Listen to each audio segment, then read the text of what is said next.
A. My hero isn't very famous, but she ought to be.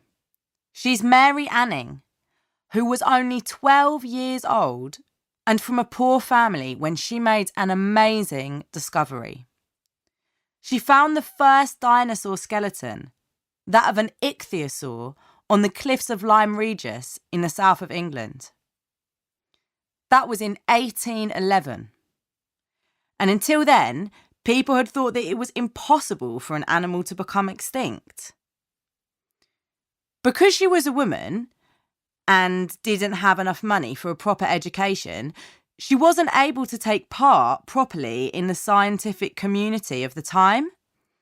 But she read as much scientific literature as she could and continued to search for fossils, often risking her own life to get them by climbing dangerous cliffs.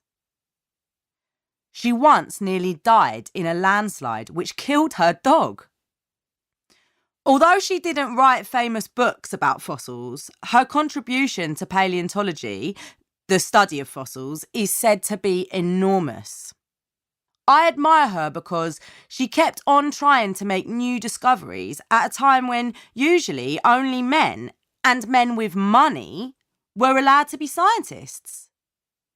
After her death, the writer Charles Dickens said that the carpenter's daughter has won a name for herself and has deserved to win it. B. My hero is Kailash Satyarthi, who has been campaigning against child slavery for years. He is from India and first became aware of the problem of children working when he was 6 and noticed that a boy younger than himself had to spend all day polishing shoes and was unable to go to school. When he was 11, he began to collect money to help buy textbooks for other children, and when he was 26, he gave up his job as an electrical engineer to fight child slavery in India by doing things like raiding factories where children were forced to work, making rugs or glass bottles. He introduced a program first called Rugmark, now known as Goodweave, which puts tags on child labour-free rugs made in factories. He has saved many thousands of children, over 80,000, from a terrible life of enforced labour in South Asia, and helped them to get an education. He has often been physically attacked for helping children, for example for trying to free Nepalese children forced to work in a circus. He regularly risks his life to fight injustice. 2 of his colleagues have been murdered. I believe that the best thing he has done is to change how people think about child slavery and to make it an international issue. C. I'm really interested in ecology, and my hero, or heroine, is Rachel Carson, because she first got people thinking about the way we humans are causing permanent damage to the Earth's ecosystems.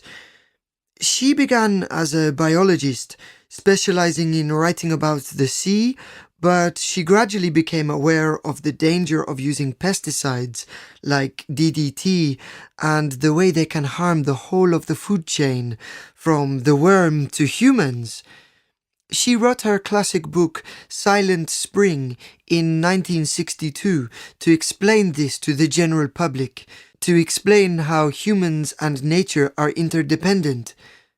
The title of Silent Spring refers to the fact that one day all the birds might be dead, so they won't be able to sing in the springtime. The agricultural and chemical industries reacted very badly to the book and said she was unprofessional. But further research by other scientists proved that she was right about the dangers of chemicals used to kill insects. Nowadays, there is a growing movement for organic food production, but unfortunately, things in general are still getting worse rather than better. We still need to read Rachel Carson's book and think about its message. D. My choice of hero isn't very original, I'm afraid. But here's the person I would most like to have met. John Lennon. He died a long time before I was born, and his most famous songs were written long before that. But when I listen to his music, I really feel as if he's speaking to me personally. I love the whole range of the Beatles' music, from the early pop songs to the very experimental music at the end of their time as a group.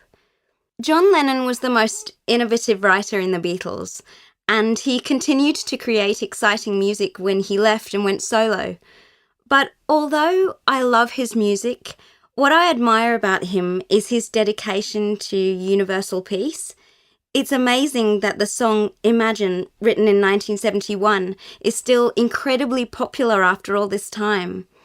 It's about a world where everyone can be equal, a world with no wars, no divisions between countries, no greed, no hunger, no material possessions.